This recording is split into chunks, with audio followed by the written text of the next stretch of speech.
زکوٰۃ ادا نہیں کرتا اسلام میں اس کی کیا سزا ہے، اسلام کا اس کے بارے میں کیا حکم ہے، اسلام کی اس کے بارے میں کیا تعلیمات ہیں۔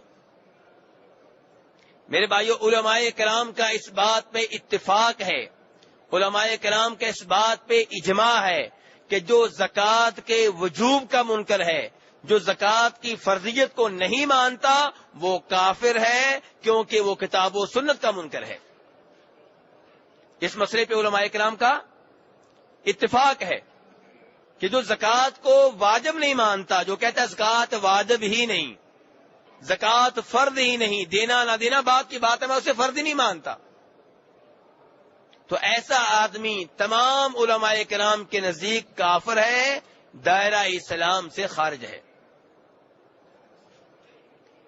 دوسرا آدمی وہ ہے جو کہتا ہے میں مانتا ہوں کہ زکوٰۃ واجب ہے لیکن ادا نہیں کرتا، میں مانتا ہوں زکوٰۃ ادا کرنا ضروری ہے لیکن دینے کی باری آتی ہے تو دینے سے صاف صاف انکار کر دیتا ہے۔ تو ایسے آدمی کا کیا حکم ہے؟ مجھے امید ہے کہ آپ پہلے دوسرے آدمی میں فرق رکھیں گے۔ پہلا آدمی کون سا ہے؟ جو زکوٰۃ کو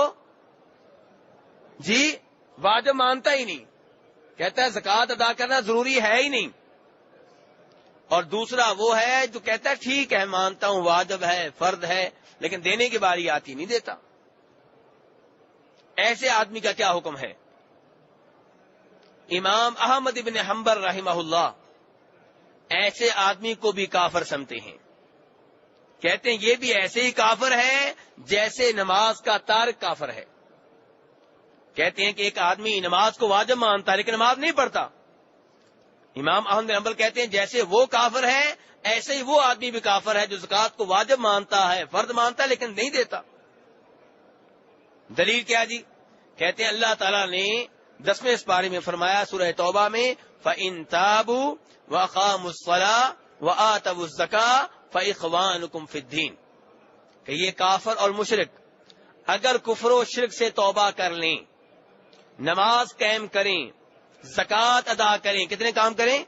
3، کفر و شرک سے توبہ کر لیں، دوسرے نمبر پہ نماز قائم کریں، تیسرے نمبر پہ زکوٰۃ ادا کریں، تب یہ دینی لحاظ سے تمہارے بھائی ہیں، تب یہ مسلمان ہوئے، ورنہ مسلمان نہیں ہیں۔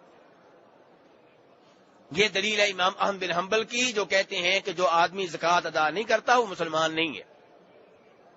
جمہور اور اکثر علماء کرام کہتے ہیں جو زکوٰۃ ادا نہیں کرتا وہ آدمی بہت بڑا مجرم ہے، کبیرہ گناہ کا مرتکب ہے، گنہگار ہے، لیکن دائرہ اسلام سے خارج نہیں ہے مسلمان۔ کیا دلیل ہے جی آپ کی؟ کہتے ہیں ہماری دلیل وہ حدیث ہے جس میں نبی علیہ الصلوۃ والسلام نے بیان کیا ہے کہ جو زکوٰۃ ادا نہیں کرتا اسے روز قیامت یہ سزا ملے گی، یہ سزا ملے گی، یہ سزا ملے گی، اور آخر میں آپ فرماتے ہیں پھر وہ آدمی یا جنت میں جائے گا یا جہنم میں جائے گا، یا جنت میں جائے گا یا، اور اگر یہ کافر ہوتا تو کبھی بھی جنت میں نہ جاتا، اور نبی علیہ السلام فرما رہے ہیں یا جنت میں جائے گا یا جہنم میں جائے گا۔ سزا بھگتنے کے بعد، زکوٰۃ ادا نہ کرنے پہ جو سزا ملے گی وہ سزا بھگتنے کے بعد یا جنت میں جائے گا یا جہنم میں۔ اس کا مطلب یہ ہے کہ آدمی ہے مسلمان، اور یہی بات صحیح ہے کہ یہ آدمی مجرم ہے، گنہگار ہے، کبیرہ گناہ کر رہا ہے، لیکن دائرہ اسلام سے خارج نہیں ہوا۔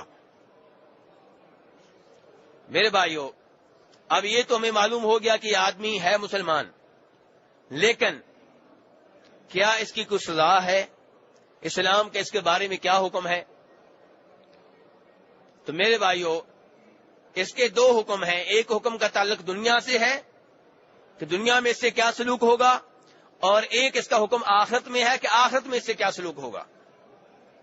یہ 2 الگ الگ چیزیں ہیں۔ دنیا میں اس آدمی کی سزا جو زکوٰۃ ادا نہیں کرتا، فرماتے ہیں نبی علیہ الصلوۃ والسلام کہ جو قوم زکوٰۃ ادا نہ کرے، اللہ تبارک و تعالی اس قوم کو قحط سالی میں مبتلا کر دیتے ہیں اور بارشیں ان سے روک لیتے ہیں۔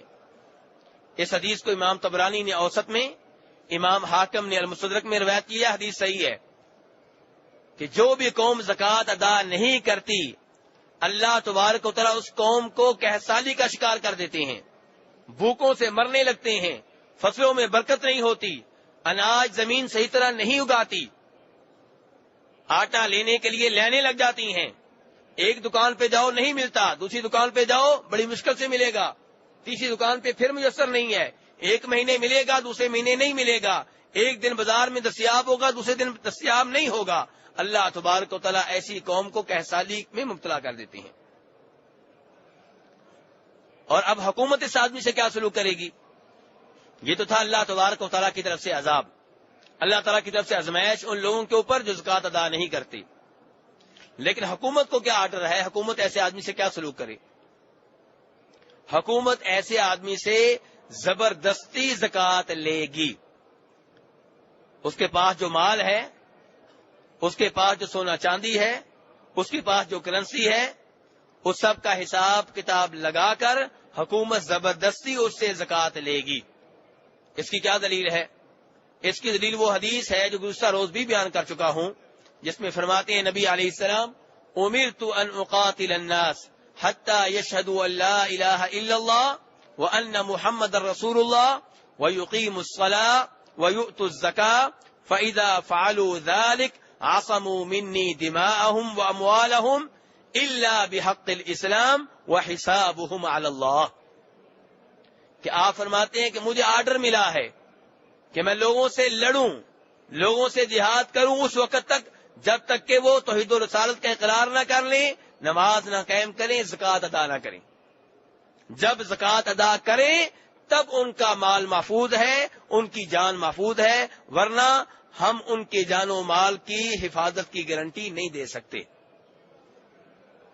اور میرے بھائیوں، جناب ابو ہریرہ روایت کرتے ہیں، اس حدیث کو امام ابو داؤد نے بھی روایت کیا ہے کہ جب جناب صدیق خلیفہ بنے اور نبی علیہ السلام فوت ہو گئے، جناب ابو ہریرہ کہتے ہیں توفی رسول اللہ صلی اللہ علیہ وسلم، اللہ کے رسول فوت ہو گئے۔ یہ لفظ کون بول رہے ہیں؟ جناب ابو ہریرہ۔ جناب ابو ہریرہ کہتے ہیں کہ جب نبی علیہ السلام فوت ہو گئے توفی اور ابو بکر صدیق خلیفہ مقرر ہو گئے۔ یہاں عقیدے کی وضاحت کرنا چاہتا ہوں تھوڑی سی، کہ صحابہ کرام بڑے آرام سے کہتے ہیں کہ نبی علیہ السلام فوت ہو گئے۔ ان کے ہاں یہ نہیں تھا کہ پردہ فرما گئے، وصال ہو گیا، ایسے الفاظ ان کے پاس نہیں تھے، اور جتنی محبت ان کو نبی علیہ السلام سے تھی اتنی کسی اور کو نہیں ہو سکتی۔ کیوں؟ کیونکہ موت ایک حقیقت ہے، اور موت میں، فوت ہونے میں کسی کی کوئی توہین نہیں ہے، کوئی گستاخی نہیں ہے۔ مرنا، فوت ہو جانا کوئی گستاخی نہیں ہے۔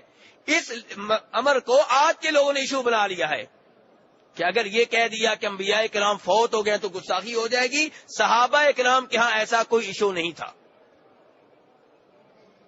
وہ آرام سے کہتے تھے مات رسول اللہ صلی اللہ علیہ وسلم، وہ بڑے آرام سے کہتے تھے توفی رسول اللہ صلی اللہ علیہ وسلم۔ جناب ایسا کہتی تھی، جناب ابو بکر کہتے تھے، ان کے یہاں یہ مسئلہ ہی نہیں تھا۔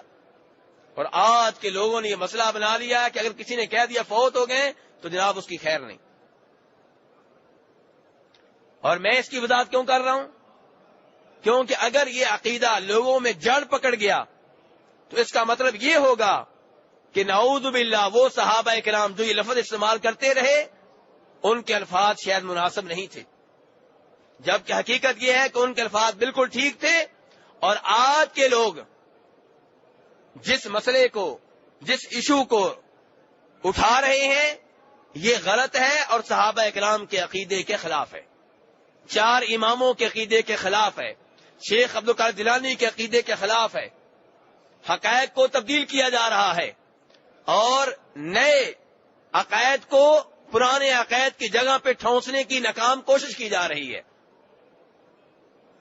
تو کہنے کا مطلب یہ ہے کہ جناب ابو ہریرہ بڑی آسانی سے کہہ رہے ہیں کہ توفی رسول اللہ صلی اللہ علیہ وسلم واستخلف ابو بکر بعدہ، کہ جناب رسول اکرم صلی اللہ علیہ وسلم جب فوت ہو گئے ابو بکر صدیق کو خلیفہ مقرر کر دیا گیا۔ اب آپ جانتے ہیں کہ ان دنوں کئی لوگ اسلام چھوڑ گئے، مرتد ہو گئے، جن کے دلوں میں اسلام کی تعلیمات داخل نہیں ہوئی تھیں، جو صرف اسلام کی عزت دیکھ کر، اسلام کی ظاہری فتوحات کو دیکھ کر مسلمان ہوئے تھے۔ اسلام کی تعلیمات کا گہرائی سے مطالعہ نہیں کیا تھا، ان میں سے کئی لوگ مرتد ہو گئے، اور کئی لوگ ایسے تھے جنہوں نے زکوٰۃ دینے سے انکار کر دیا. کہنے لگے زکوٰۃ لینے کا حق حاصل تھا صرف جناب رسول اکرم صلی اللہ علیہ وسلم کو، آپ کے بعد کسی اور کو زکوٰۃ لینے کا حق حاصل نہیں ہے. تب جناب صدیق نے اعلان کیا تھا، کہا تھا واللہ لأقاتلن من فرق بین الصلاة والزکاة، کہ اللہ کی قسم میں اس سے لڑوں گا، میں اس سے جہاد کروں گا جو نماز اور زکوٰۃ کے درمیان فرق کرے گا. جیسے نماز فرض ہے ایسے ہی زکوٰۃ فرض ہے، جیسے میرے اوپر واجب ہے کہ میں اس سے لڑوں جو نماز پڑھنے سے انکار کرتا ہے، ایسے ہی میرے اوپر واجب ہے کہ میں اس سے لڑوں جو زکوٰۃ دینے سے انکار کرتا ہے. جناب عمر فاروق آ رہے ہیں، وہ عمر فاروق جن کو بظاہر جناب صدیق سے زیادہ بہادر سمجھا جاتا ہے، لیکن وہ اس موقع پہ کیا کہہ رہے ہیں، ابو بکر حالات اچھے نہیں ہیں، آپ تھوڑی سی نرمی کریں. آپ ایسے لوگوں سے کیسے لڑیں گے جنہوں نے کلمہ پڑا ہوا ہے، آپ ان کے اوپر تلوار کیسے چلائیں گے؟ لیکن جناب صدیق کیا کہہ رہے ہیں آگے سے، واللہ لو منعونی عقالا كانوا يؤدونه الى رسول اللہ صلی اللہ علیہ وسلم لقاتلتهم على منعه. کہ عمر سن لو، یہ لوگ رسول اکرم صلی اللہ علیہ وسلم کو زکوٰۃ دیا کرتے تھے، زکوٰۃ میں بکریاں بھی دیتے تھے، گائے بھی دیتے تھے، اونٹنیاں بھی دیتے تھے. اگر یہ لوگ مجھے زکوٰۃ میں بکریاں دے دیں، اونٹنیاں دے دیں، گائے دے دیں، لیکن وہ رسی جو بکری کی گردن میں ہے وہ دینے سے انکار کر دیں، اللہ کی قسم میں اس کی خاطر بھی لڑوں گا. یہ ہے ایمان، یہ ہے اسلام، یہ ہے بہادری جناب صدیق رضی اللہ عنہ کی. جناب صدیق عام طور پہ بردبار آدمی تھے، تحمل مزاج تھے، لیکن جب امت کے اوپر مصیبت آئی، مشکلات آئیں، تو اس وقت وہ سامنے آئے، تب ان کی شخصیت ابھری، تب پتا چلا ان کے علم کی گہرائی کا، تب پتا چلا ان کی شجاعت اور بہادری کا. جب نبی علیہ السلام فوت ہوئے تھے، جناب عمر فاروق جیسے آدمی نے یہ ماننے سے انکار کر دیا تھا کہ نبی علیہ السلام فوت ہو چکے ہیں.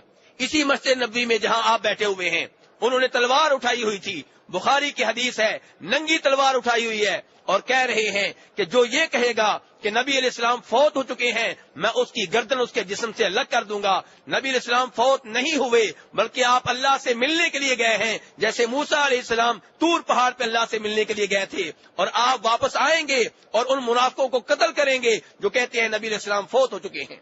یہ کون کہہ رہے ہیں؟ عمر فاروق. اور جناب صدیق کو دیکھیے، ان کو جب اطلاع ملی آپ کے فوت ہونے کی، مدینہ میں نہیں تھے، تشریف لائے، جناب عائشہ کے حجرے میں داخل ہوئے. ہمارے پیارے نبی صلی اللہ علیہ وسلم کا جسم اطہر، آپ کا بابرکت جسم ایک جگہ پہ پڑا ہوا ہے، اس کے اوپر چادر تانی جا چکی ہے. جناب صدیق آئے، ادب و احترام سے آپ کی پیشانی سے چادر اتاری اور آپ کی پیشانی پہ بڑے پیار و محبت سے بوسہ دیا، اور پھر کہا بِأَبِي أَنْتَ وَأُمِّي طِبْتَ حَيًّا وَمَيِّتًا، میرے ماں باپ آپ پہ قربان ہوں، اللہ کی قسم جب آپ زندہ تھے آپ سے بہتر کوئی نہیں تھا، اور جب آپ فوت ہو چکے ہیں آپ سے بہتر کوئی نہیں ہے. واللہ لا یجمع اللہ علیک بین موتتین، میں اللہ کی قسم اٹھا کے کہتا ہوں جو موت آنا تھی آ چکی، اللہ آپ کو دو موتیں نہیں دیں گے، جو ایک آنا تھی وہ آ گئی. پھر جناب صدیق مسجد میں آئے، ممبر پہ چڑھے اور ممبر پہ تاریخی خطبہ ارشاد فرمایا. اللہ کا فضل و کرم نہ ہوتا اور اس کے بعد جناب صدیق سبب نہ بنتے تو جناب عمر فاروق نے تو صحابہ کرام سے کہہ دیا تھا کوئی یہ نہ کہے کہ آپ فوت ہو چکے ہیں. اور صحابہ کرام اس وقت جناب عمر فاروق سے سہمے ہوئے تھے، کوئی بات کرنے کی جرت نہیں کر رہا تھا. لیکن جناب صدیق آئے، اب جناب صدیق کی بہادری کا امتحان شروع ہوتا ہے، ان کے علم کی گہرائی کا پتہ چلتا ہے. وہ آئے، جناب فاروق سے کہا بیٹھ جاؤ، فاروق نے بیٹھنے سے انکار کر دیا. جناب صدیق ممبر پہ چڑھے اور تاریخی خطبہ ارشاد فرمایا جو بخاری میں آتا ہے، کہا من کان یعبد اللہ، من کان یعبد محمدا فإن محمدا قد مات ومن کان یعبد اللہ فإن اللہ حی لا يموت. جو عبادت کیا کرتا تھا جناب محمد کی صلی اللہ علیہ وسلم تو اس کا رب فوت ہو چکا ہے. جو عبادت کرتا تھا جناب محمد کی تو اس کا رب، اس کا معبود فوت ہو چکا. اور جو عبادت کرتا ہے اللہ کی تو اللہ زندہ ہے، اللہ کے اوپر کبھی موت نہیں آئے گی۔ اس کے بعد جناب صدیق نے وہ 2 آیتیں پڑھی جن میں آپ کے فوت ہونے کا ذکر ہے، انک میت و انہم میتون افإن مات او قتل۔ جب یہ 2 آیتیں پڑھی جناب فاروق نے یہ آیتیں سنی، آپ کے فوت ہونے کا یقین ہو گیا۔ اب پتا چل گیا کہ آپ فوت ہو گئے ہیں۔ اب افسوس سے زمین پہ گر پڑے اور بعد میں کہا کرتے تھے جب وہ میں نے آیتیں صدیق کے منہ سے سنی مجھے ایسے لگا کہ جیسے ابھی نازل ہو رہی ہوں۔ کہنے کا مطلب یہ ہے کہ اللہ کے فضل و کرم کے بعد امت کو کس نے سنبھالا؟ جناب صدیق رضی اللہ عنہ نے۔ تو جناب صدیق جب خلیفہ مقرر ہوئے ہیں، مدینہ کے دائیں بائیں فتنے ہی فتنے، فساد ہی فساد، ادھر مرتد ہیں، ادھر مسلمہ کذاب کو نبی ماننے والے ہیں، ادھر زکات سے انکار کرنے والے ہیں، ادھر رومیوں سے خطرہ ہے، آزمائشیں ہی آزمائشیں ہیں، فتنے ہی فتنے ہیں، مشکل دور ہے۔ آج کے لوگ کیا کہتے ہیں؟ اسلام نافذ تو کر دیں لیکن حالات بڑے خراب ہیں۔ جناب صدیق کو عمر فاروق مشورہ دے رہے ہیں، کبھی کہتے ہیں کہ آپ جو زکات کے منکر ہیں ان سے نہ لڑیں، حالات بہت خراب ہیں، وہ کلمہ پڑھتے ہیں، چھوڑ دیں ان کو فی الحال۔ اور کبھی جناب فاروق جیسے لوگ یہ کہتے ہیں کہ رومیوں سے فی الحال لڑائی نہ لڑیں، حالات اچھے نہیں ہیں، بعد میں ان سے لڑ لیں گے، پہلے مدینے کو سنبھال لیں۔ ابو بکر صدیق کہتے ہیں نہیں، اللہ کی قسم وہ لشکر جس کو اللہ کے رسول نے مدینہ سے روانہ کر دیا تھا میں اس کو روانہ کر کے رہوں گا۔ اگر مجھے پتا چل جائے کہ لوگ ہمیں قتل کر دیں گے، نیست و نابود کر دیں گے، ہماری لاشیں مدینہ میں پڑی ہوں گی، پرندے آ کے ہمارا گوشت نوچ لیں گے، میں پھر بھی اس لشکر کی روانگی کو مؤخر نہیں کر سکتا جس لشکر کی روانگی کا حکم رسول اکرم صلی اللہ علیہ وسلم دے چکے ہیں۔ یہ ہے ایمان، یہ ہے اسلام۔ اور ہم کوئی فوتگی ہو جائے پتا ہوتا ہے کہ یہ بدعتیں غلط ہیں، یہ رسمیں غلط ہیں، لیکن برادری کیا کہے گی؟ برادری کو کیا منہ دکھاؤں گا؟ لوگ ناراض ہو جائیں گے، اس لیے تیجا بھی ہوگا، 7واں بھی ہوگا، 40واں بھی ہوگا، برسی بھی ہوگی، ختم بھی ہوگا، سب کچھ چلے گا۔ کیوں؟ کیونکہ میں لوگوں کو کیسے منہ دکھاؤں؟ اور جناب صدیق رومیوں سے بھی مقابلہ کر رہے ہیں، مسلمہ کذاب جھوٹے نبی کے حواریوں سے بھی مقابلہ کر رہے ہیں، اور جو زکات کے منکر ہیں ان سے بھی مقابلہ کر رہے ہیں، ہر جگہ کا، ہر دشمن کا، ہر باغی کا مقابلہ کر رہے ہیں، اور کہیں بھی بزدلی نہیں دکھائی۔ تو کہنے کا مطلب یہ ہے، میرا موضوع کیا ہے؟ زکات۔ کہ زکات اگر کوئی ادا نہ کرے حکومت زبردستی لے گی۔ اسی لیے جناب فاروق کہہ رہے ہیں کہ زکات کی شکل میں جو رسی بنتی ہے اگر یہ لوگ وہ بھی دینے سے انکار کریں گے تو میں ان سے لڑوں گا۔ اور اس حدیث کے آخر میں عمر فاروق کہتے ہیں کہ جب صدیق نے یہ الفاظ اس جرأت سے کہے میں جان گیا کہ حق وہی ہے جو صدیق کہہ رہے ہیں، اور اللہ نے ان کا سینہ حق کے لیے کھول دیا ہے۔ اور میرے بھائیوں، حکومت کو یہ بھی حق حاصل ہے کہ جو زکات ادا نہ کرے اس سے زبردستی زکات بھی لی جائے، اور جرمانے کے طور پہ اس کی آدھی جائیداد بحق سرکار ضبط کر لی جائے۔ حکومت کو یہ حق حاصل ہے۔ ابو داؤد کی روایت ہے، نبی علیہ السلام نے فرمایا جو زکات ادا نہیں کرے گا ہم زکات بھی لیں گے اور اس کا آدھا مال بھی لے لیا جائے گا۔ یہ تو تھا میرے بھائیو دنیا میں۔ اب آخرت میں اس آدمی کی کیا سزا ہے جو زکات ادا نہیں کرتا؟ میرے بھائیو، ہو سکتا ہے آپ میں سے کئی بھائی ایسے ہوں جو میری یہ گفتگو یہ سوچ کے سن رہے ہوں گے کسی اور کے لیے ہے، میرے اوپر تو زکات ہے ہی نہیں۔ کتنے ہی لوگ ہیں جو سمجھتے رہتے ہیں کہ میرے اوپر زکات نہیں ہے۔ نہیں، جب آپ غور سے دیکھیں گے تو زکات آپ کے اوپر بھی ہوگی۔ اور میرے وہ دوست جو زکات کو جرمانہ سمجھتے ہیں ان سے بھی میری گزارش یہ ہے کہ اپنے نظریے کو تبدیل کریں۔ زکات جرمانہ نہیں، اعزاز ہے، زکات سعادت ہے، اور زکات ادا کرتے ہوئے اللہ کا شکر ادا کریں کہ اللہ نے آپ کو ان میں سے نہیں بنایا جو رمضان کے مہینے میں لوگوں کے پیچھے پیچھے پھر رہے ہیں مانگنے کے لیے۔ اللہ نے آپ کو مال دیا ہے، دینے والوں میں سے بنایا ہے۔ اگر اللہ کی اس نعمت کا شکر نہیں کریں گے تو اللہ حالات کو تبدیل کرنے پہ قادر ہیں۔ اگر آج آپ سمجھتے ہیں کہ 1 لاکھ میں سے اگر 2500 دوں گا تو میرا مال کم ہو جائے گا، تو اللہ تعالیٰ وہ لاکھ لینے پہ بھی قادر ہیں۔ آپ 250 روپیہ نہیں نکال رہے، اللہ لاکھ لینے پہ بھی قادر ہے. اس لیے اللہ کا شکر ادا کریں کہ اللہ نے آپ کو ان میں سے بنایا جن کے مال میں زکوٰۃ واجب ہو رہی ہے. کہیں الحمدللہ، یا اللہ تیرا شکر ہے. برحال میرے بھائی، جو زکوٰۃ ادا نہ کرے روز قیامت، اس سے کیا سلوک ہوگا، شریعت میں اس کے لیے کیا وعید آئی ہے، میں اس بارے میں آپ کے سامنے 2 حدیثیں رکھوں گا. پہلی حدیث وہ ہے جسے امام بخاری نے روایت کیا ہے، اور جو صحابی اسے نقل کر رہے ہیں ان کا نام ہے جناب ابو ہریرہ رضی اللہ تعالیٰ عنہ. کہتے ہیں کہ فرمایا نبی علیہ السلام نے، من آتاہ اللہ مالا فلم یؤدی زکاتہ مثل لہ شجاعا اقرع لہ زبیبتان، کہ روز قیامت انسان کا وہ مال جس کی زکوٰۃ ادا نہیں کرتا تھا وہ گنجے سانپ کی شکل میں سامنے آئے گا، اور اس کی آنکھوں کے اوپر 2 نقطے ہوں گے. یہ سانپ کون سا سانپ ہوتا ہے؟ جو بہت زہریلا ہوتا ہے. تو فرمایا اس کا مال گنجے سانپ کی شکل اختیار کر جائے گا جس کی آنکھوں کے اوپر 2 نقطے ہوں گے، اور اس سانپ کو اس کے گلے کا توق بنا دیا جائے گا، ہار بنا دیا جائے گا. اس کے گلے میں وہ لڑکا ہوا ہے اور اس کے جبڑوں پہ، اس کی باچوں پہ اسے ڈس رہا ہے، اور اسے کہے گا انا کنزو کا انا مالو کا. وہ کہے گا بھی تو کون ہے، میرے پیچھے کیوں پڑ گیا ہے؟ وہ کہے گا میں تمہارا مال ہوں، میں تمہارا وہ خزانہ ہوں جس میں سے تم اللہ کی راہ میں خرچ نہیں کرتے تھے، جس میں سے تم زکوٰۃ نہیں دیتے تھے، جس کے اوپر تم سام بن کر بیٹھے رہے، میں وہی تمہارا خزانہ ہوں، سام بن کے تمہارے سامنے آیا ہوں. اور اس کے بعد نبی علیہ السلام نے اپنی اس حدیث کی تائید میں یہ آیت پڑھی، وَلَا يَحْسَبَنَّ الَّذِينَ يَبْخَلُونَ بِمَا آتَاهُمُ اللَّهُ مِنْ فَضْلِهِ هُوَ خَيْرًا لَهُمْ بَلْ هُوَ شَرٌّ لَهُمْ سَيُطَوَّقُونَ مَا بَخِلُوا بِهِ يَوْمَ الْقِيَامَةِ. کہ وہ لوگ جن کو اللہ نے اپنے فضل سے مال دیا ہے، مال جو مجھے اور آپ کو ملا ہے کس سے ملا ہے؟ اللہ کے فضل سے. یہ نہیں سمجھنا چاہیے میرا ہنر ہے، میری ذہانت ہے. ذہین تم سے زیادہ پڑے ہوئے ہیں، ان کے پاس مال نہیں ہے، وہ نوکریاں کر رہے ہیں، لوگوں کے گھروں میں نوکر بنے ہوئے، فیکٹریوں میں نوکر بنے ہوئے ہیں، تم سے زیادہ ذہین ہیں. کتنے ایسے لوگ ہیں جن کے پاس ہنر تم سے زیادہ ہے، کتنے ایسے لوگ ہیں جو قد و قامت میں تم سے آگے ہیں، کتنے ایسے لوگ ہیں جو بات چیت میں تم سے آگے ہیں، لیکن مال و دولت کے لحاظ سے پیچھے ہیں. تو آپ کو مال کس نے دیا ہے؟ اللہ نے دیا ہے.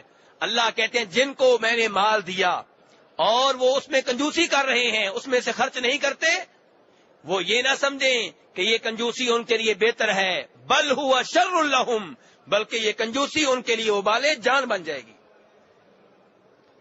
یہ مال تو کی شکل میں ان کے گلے کا ہار بنا دیا جائے گا. اور میرے بھائیوں، یہاں سے ایک اور مسئلہ بھی جانیں کہ نبی علیہ السلام اپنی تقریر میں، اپنی تبلیغ میں، اپنی بات کی تائید میں کیا پڑھ رہے ہیں؟ جی قرآن. کیا کون سی آیت پڑھی آپ نے؟ قرآن کی آیت پڑھی ہے. تو میرے بھائیوں، اس لیے میں بار بار گزارش کرتا ہوں تبلیغ کریں، لوگوں کو دعوت دیں. یہ کام بہت اچھا ہے، لیکن تبلیغ کس کی کریں؟ قرآن کی کریں، نبی علیہ السلام کی صحیح احادیث کی کریں. حالانکہ نبی علیہ السلام کی اپنی بات حجت ہے، آپ کی اپنی بات میں پاور ہے. آپ اگر قرآن پاک کو تائید میں نہ پڑھیں تو کوئی مسئلہ نہیں ہے، لیکن پھر بھی آپ قرآن پڑھ رہے ہیں. تو میں اور آپ جب تبلیغ کرتے ہیں تو ہم کیوں تبلیغ میں سارا وقت قصے کہانیوں میں گزار دیتے ہیں؟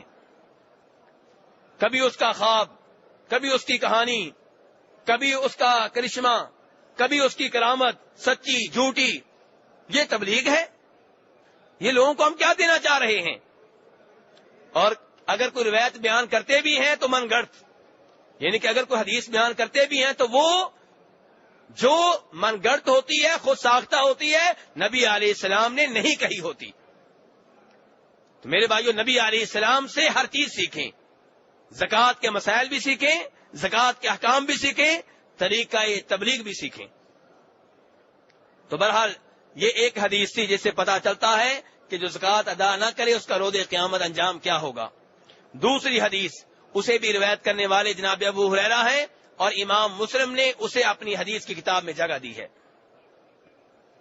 کہ روز قیامت وہ آدمی جو سونے چاندی کی زکوٰۃ ادا نہیں کرتا تھا، اس کے سونے چاندی کو جہنم کی آگ میں گرم کیا جائے گا، تپایا جائے گا، اور پھر اسی سونے چاندی سے داغا جائے گا اس کی پیشانی کو، اس کے پہلو کو، اس کی کمر کو، اور یہ عمل، یہ سزا، یہ عذاب اس وقت تک اسے ملتا رہے گا حتیٰ کہ لوگوں کے درمیان فیصلہ نہ ہو جائے. یعنی کہ جنت جہنم میں جانے سے پہلے پہلے کام ہو رہا ہے، حساب کتاب سے پہلے پہلے. فرمایا یہ سزا اس دن ملے گی جو دن دنیا والوں کے حساب کتاب کے مطابق 50,000 سال کے برابر ہوگا. قیامت کے لحاظ سے وہ ایک ہی دن ہوگا، لیکن دنیا والوں کی گنتی کے لحاظ سے، دنیا والوں کے گھنٹوں کے لحاظ سے وہ ایک دن 50 سال کے برابر نہیں، 50 دنوں کے برابر نہیں، 50 مہینوں کے برابر نہیں، 100 سال کے برابر نہیں، 50,000 سال کے برابر ہوگا. میرے بھائیوں، دنیا میں اللہ کی راہ میں خرچ کرنا اور جو مال رہ جائے اس کے اوپر گزارا کر لینا، یہ بہتر ہے اس عذاب سے جو روز قیامت بھگتنا پڑے گا. فرمایا اس کے بعد پھر اس آدمی کا ٹھکانہ یا جنت ہوگا یا جہنم ہوگا. فرمایا ایسے ہی وہ آدمی جو بکریوں کی زکوٰۃ ادا نہیں کرتا تھا، اسے روز قیامت ایک چٹیل میدان میں لٹا دیا جائے گا، اوندے منہ لٹا دیا جائے گا، اور اس کی بکریاں باری باری اس کے اوپر چڑھیں گی، اسے سینگ ماریں گی، اور کوئی بھی بکری ایسی نہیں ہوگی جس کا سینگ نہیں ہوگا. ہر بکری سینگ مارے گی، اور جب بکریاں ختم ہو جائیں گی دوبارہ یہ عمل شروع کر دیں گی، اور یہ عذاب اسے ہوتا رہے گا اس دن جو دن 50,000 سال کے برابر ہوگا، حتیٰ کہ اللہ تعالیٰ لوگوں میں فیصلہ کر دے پھر یہ آدمی یہ جنت میں جائے گا یا جہنم میں جائے گا. فرمایا ایسے ہی وہ آدمی جس کے پاس اونٹ تھے اور اونٹوں کی زکوٰۃ ادا نہیں کرتا تھا، اسے بھی اوندے منہ لٹا دیا جائے گا چٹیل میدان میں، اور اس کے اونٹ باری باری اس کے اوپر چڑھیں گے، اسے رونتے رہیں گے، اور یہ عمل جاری رہے گا، یہ عذاب جاری رہے گا اس دن جو 50,000 سال کے برابر ہوگا. پھر لوگوں میں فیصلہ ہوگا، پھر اس آدمی کو جنت میں بھیجا جائے گا یا جہنم میں بھیجا جائے گا.